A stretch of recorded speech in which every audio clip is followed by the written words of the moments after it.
Hello बच्चों, चलो इस प्रश्न को पढ़ते हैं। इस प्रश्न में पूछा हुआ मोलर हाइड्रोक्लोरिक अम्ल HCl तथा सल्फ्यूरिक अम्ल के समान आयतन तनु NaOH द्वारा उदासीनीकरण करने पर x किलो कैलोरी तथा y किलो कैलोरी उष्मा का उत्सर्जन करते हैं। तो बताओ कौन सा कथन है वो आपके पास में सत्य है। तो चलो सबसे पहले हम इस प्रश्न की मुख्य अवधारणा को सीखते हैं। मुख्य अवधारणा। तो मुख्य उदाहरण के अंदर आता है कि उदासीनीकरण उष्मा होती क्या है। सबसे पहले ये देख लेते हैं उदासीनीकरण उष्मा। तो जब परबल अम्ल का 1 ग्राम तुल्यांक परबल क्षार के 1 ग्राम तुल्यांक से क्रिया करता है तो उदासीनीकरण अभिक्रिया होती है तथा इस दौरान 13.7 किलो कैलोरी उष्मा का उत्सर्जन होता है जिसे उदासीनीकरण उष्मा कहते।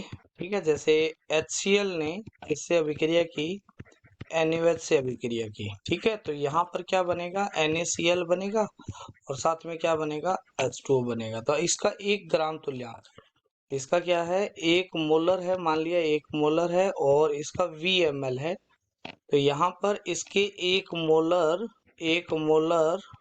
और VML से अभिक्रिया करेगा तो इस दौरान उष्मा उत्सर्जित होगी।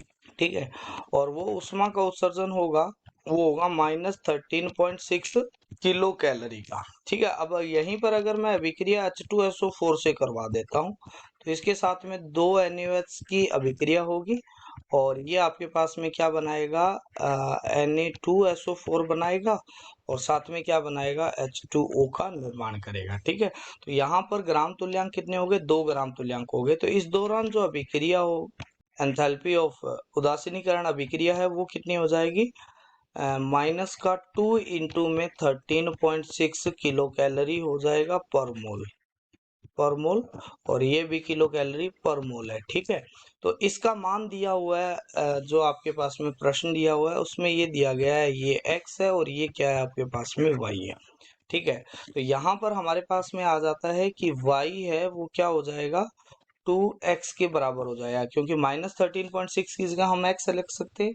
ठीक है, तो यहाँ पर हमारे पास में आ जाएगा कि x है वो y/2 आ जाएगा। तो ये आपके पास में क्या आ जाएगा, सही उत्तर आ जाएगा, जो आपके पास में किस में दिया हुआ है, ऑप्शन बी के अंदर दिया हुआ है। आशा करते हैं मुख्य अवधारणा के आधार पर आपको इस प्रश्न का उत्तर समझ में आया होगा। धन्यवाद।